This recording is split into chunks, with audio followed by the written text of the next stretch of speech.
Yo guys, good morning. It's May 1st or May 1, 2024.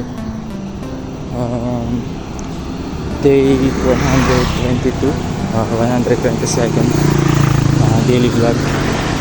And today is 4:54 a.m. at papunta ako sa office. So yun nga, absent ako kagabi. Pero bala ko mag pre-shift OT. Actually double shift na kasi diretso na ako pasok mamaya din. So 8 hours pre-shift para lang makabawi sa kagabi na, and then diretso ng Wednesday shift. So swerte lang kasi tumama na May 1 ngayon, Labor Day. Most likely double pay ngayon, no? So yeah, mag-OT ako from 6 a.m. today, then dire-diretso na mamaya. Yeah, so talagang narapan na ako pumasok kagabi due to sa amin site. Maybe yun nga, week lang ako kagabi, unmotivated, but it happens to all people.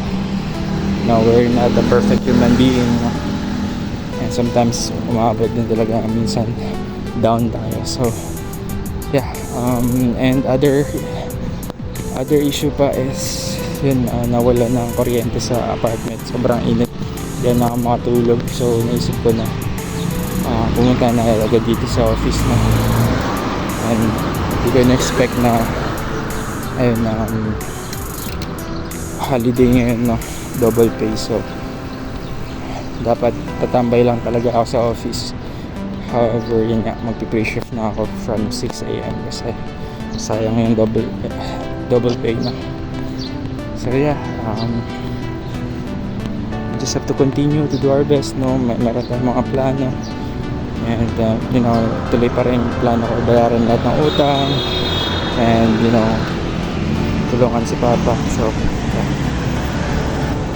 yun, may mga emergency expenses like yung feed sa baboy, sa mga biik, and then yun yung heat insulation para sa bubong, para kapag tanghali is hindi mainit kasi tag-init ngayon.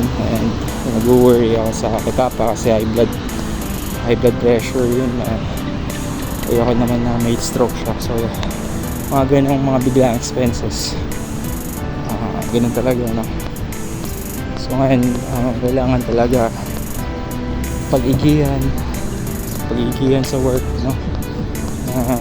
Kahit minsan tinatamad na pumasok, especially nga sa nangyari sa akin namin, medyo nakaka-demotivate talaga. Pero kailangan pa rin pumasok, no? Kasi kailangan ng pera, no? I am not a business owner yet, no?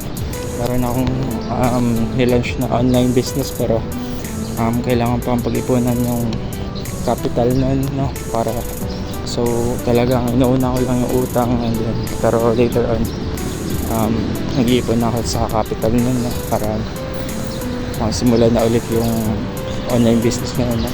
Yung Actus 3. So yeah, overall we just have to seek God's guidance and protection and mercy. So yun, importante mag-pray.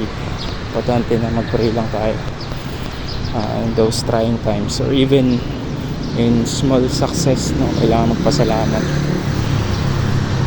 So yeah guys, dito muna ako, punta muna akong office, and yeah, mamaya na ulit.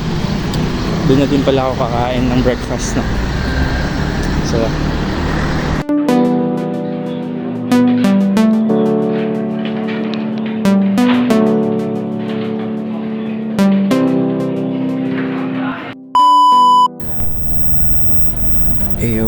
end of shift, and yeah, it's been a good day, and normal ano lang naman, working day na. So yeah, kanina isang oras lang ako ng pre-shift. So yeah, again, very grateful, no? Just grateful for today, this Wednesday, no? And nga pala, interesting kasi I'm a fan ng hip-hop, and si Kendrick Lamar, gano'n siya, nag-drop siya ng diss kay Drake, no? So napaka-interesting lang na times ngayon sa hip-hop. So yeah, napakaganda ng diss niya this time. Yeah.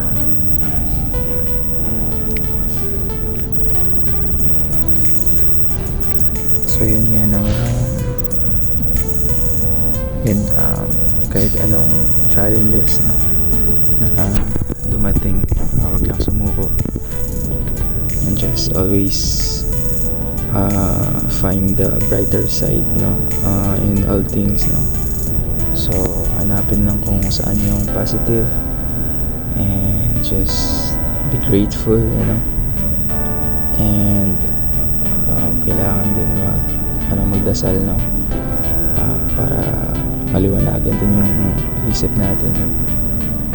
And let go of all the worries, all of the regrets, no? We need to live in the present, no? Yeah, it's very important na importante yung ngayon. Yeah, so wag din sumuko, no? As long as merong tayong pinapangarap, no?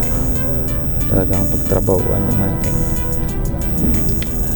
So as of right now, pangarap ko or goal ko ngayong taon is mabayaran lahat ng utang, makapag-ipon, no, ng capital, and then palaguin yung business, no?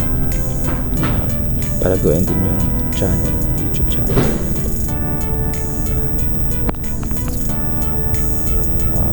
Also makabili ng laptop. Yeah, so that's my goal this year. Also sana ma-attain din yung 6 to 7 digit na income through business. Pero kailangan ko ng matindihang business research, no? Para kung ano ba talaga yung research na maganda, no? So yeah,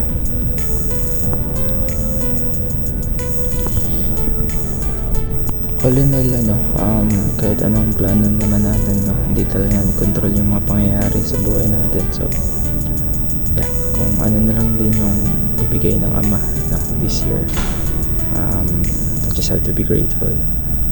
And important is we continue to improve ourselves, no? Improve our spirituality, no? Yung values, no, mas lalong gumanda, no? Yeah. So that's it for today, this Wednesday, May 1st. And yan nga, happy birthday kay Lola Soriel, and happy birthday kay Mary, no? Happy birthday din kay Nanay, no? Yung nanay ko sa probinsya, Nanay Ate Sanita. And yeah, and happy Labor's Day, no, sa lahat ng mga magiting na mga manggagawa, no? Happy Labor's Day. So yeah.